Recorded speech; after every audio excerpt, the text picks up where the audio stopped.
মেঘালয়ৰ মিনি পেহেলগাম হিচাপে পৰিচিত এই সুন্দৰ স্থানডোখৰৰ প্ৰকৃত নাম হৈছে লুমেইৰ পাইনগাৰ্ড।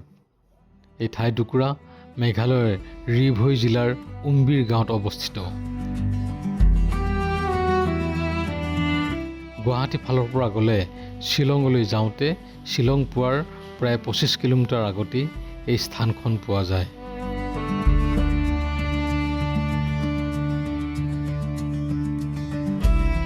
ইয়াৰ বিশাল সেউজীয়া ঘাঁহনি, শাৰী শাৰী ওখ পাইন গছ আৰু ঠাণ্ডা সতেজ বতাহজাকৰ বাবে ইয়াক কাশ্মীৰৰ পেহেলগামৰ সৈতে তুলনা কৰা হয়, যাৰ বাবে এই ঠাইখন মিনি পেহেলগাম নামেৰে ভাইৰেল হৈ পৰিছে।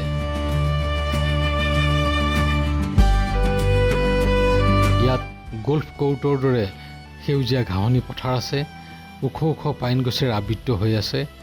প্ৰায়ে পাতল কুঁৱলী আৰু সূৰ্যাস্তৰ মনোমোহা দৃশ্য আৰু এক শান্ত পৰিৱেশ উপভোগ কৰিবলৈ পাৰি সকলো পৰ্যটক নধৰা হৈ থাকে। এই ঠাইখনত সপ্তাহৰ পিকনিক, প্ৰাকৃতিক পৰিৱেশৰ মাজত খোজকঢ়া, ফটোগ্ৰাফী, প্ৰি ৱেডিং, কেম্পিং, ঘোঁৰাচালনা এইবোৰৰ বাবে এক উপযুক্ত ঠাই।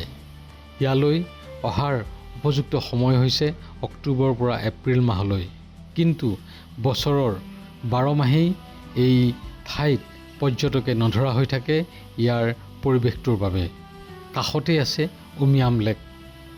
অসমৰ পৰা যিসকলে শ্বিলঙলৈ যায় তেওঁলোকে উমিয়াম লেক পোৱাৰ আগে আগে 12 কিলোমিটাৰ ভিতৰলৈ সোমালে এই ধুনীয়া ঠাইখন পাব।